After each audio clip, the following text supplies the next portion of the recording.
খাইশ বাঙালি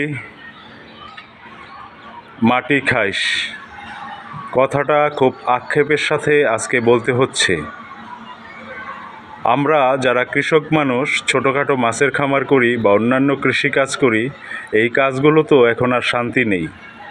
সারাদিন চোর আসে, কেউ বলে বড়শি দিয়ে শখ, রাতে টাটা নিয়ে আসে, দেখা যায় তার 3 পুরুষেরও কোনো পুকুর নেই, কিন্তু তার একটি টাটা আছে, একটি বড়শি আছে। তো এইভাবে বিভিন্নভাবে আমাদের চাষিদের এলাকার মানুষ ক্ষতিগ্রস্ত করে থাকে।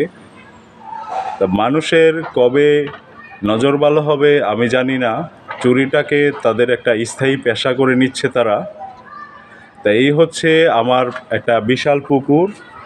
এই পুকুরে একসময় আমি জাল পাতলে প্রচুর পরিমাণ মাছ পেতাম, কিন্তু এখন দেখা যাচ্ছে যে জালের যে টাকা, অর্থাৎ 2500 টাকা বিল আসে একটা কারেন্ট জালের, সেই টাকা আমরা জাল থেকে তুলতে পারি না। 10 কেজি মাছ পড়ে না। তাহলে আপনারা বুঝুন যে কী পরিমাণ চোর এই বাংলাদেশে বেড়েছে। যে কৃষক একসময় হয়তো বাধ্য হয়ে তার এই কৃষিকাজ ছেড়ে দিবে, তখন এই বাংলাদেশি মানুষ অর্থাৎ বাঙালিরা হয়তো আফ্রিকার মানুষের মতো মাটি খেয়ে জীবনযাপন করতে হবে।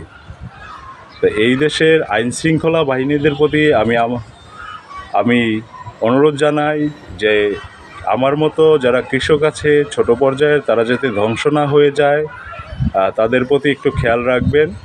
কারণ এইভাবে যদি খামারে প্রতিনিয়ত চুরি হতে থাকে তাহলে খামার ব্যবসা টিকবে না। ব্যবসায়ী কতদিন তার চালান দিয়ে ব্যবসা টিকিয়ে রাখবে? হয়তো বিরক্ত হয়ে একদিন তারা ছেড়ে দিবে। তো এতে বাংলাদেশের উৎপাদন কিন্তু একসময় শূন্যের কোঠায় পৌঁছাবে। আমরা হয়তো বিভিন্ন গণমাধ্যমে দেখতে পারি যে আফ্রিকার মানুষ মাটি দিয়ে রুটি বানিয়ে খায়, তখন কিন্তু এই বাংলাদেশি মানুষের এই মাটি দিয়ে রুটি বানিয়ে খাওয়ার বিকল্প আর কিছু থাকবে না। তো এখনও যদি বাংলাদেশের মানুষ সতর্ক না হয়, অর্থাৎ যারা কৃষির সাথে জড়িত, একদম তৃণমূলে কাজ করে থাকেন, এক কথায় তাদেরকে সমাজের অনেক মানুষ চতুর্থ শ্রেণীর মানুষ বলে, এই মানুষগুলো আজ শান্তিতে নেই চোরের উপদ্রবের কারণে। বিভিন্ন চোর এখন দলবাজি করে বিভিন্ন সংগঠনের সাথে জড়িত হয়ে তারা পেশি শক্তির ব্যবহার করে অনেকটা হুমকির মতো চুরিদারি করে। খামারে আসলে জিজ্ঞেস করে আমরা এলাকার ছেলে, 2-4টা মাছ ধরবো, কিন্তু 2-4টা মাছ ধরতে ধরতে খামারে আর কিছুই থাকে না। তা এই হচ্ছে দর্শক আমাদের বর্তমান অবস্থা। হয়তো আমরা অভিমানে একদিন মৎস্য চাষ ছেড়ে দেব, তখন আমার মতো অন্যান্য ব্যবসায়ীরা হয়তো এই জ্বালা যন্ত্রণায় জড়িত এবং তারাও হয়তো এই ব্যবসা ছেড়ে দেওয়ার চিন্তা ভাবনা করছেন। তা দর্শক, দেশের মানুষ কবে ভালো হবে জানি না, তবে আশা রাখি যে বাংলাদেশের মানুষ এই ব্যাপারটা বুঝতে পারবে এবং এই যারা আমাদের মতো ছোটোখাটো কৃষক আছে তাদের ক্ষতি করা থেকে বিরত থাকবে। কারণ আমরা যদি প্রতিনিয়ত ক্ষতির শিকার হতে থাকি তাহলে কিন্তু আমরা এই ব্যবসা ছেড়ে দিতে বাধ্য হব। তো দর্শক, বাংলাদেশের মানুষের কাছে একটা আশাবাদ রাখি যে আপনারা আপনাদের নৈতিক চরিত্রের পরিবর্তন করেন। আমাদের মতো তৃণমূলের যারা ছোটোখাটো ব্যবসায়ী আছে তাদের ক্ষতি সাধন করবেন না, কারণ দিন শেষে আমরা কিন্তু আপনাদের জন্য এই খাদ্য সম্পদ উৎপাদন করে থাকি।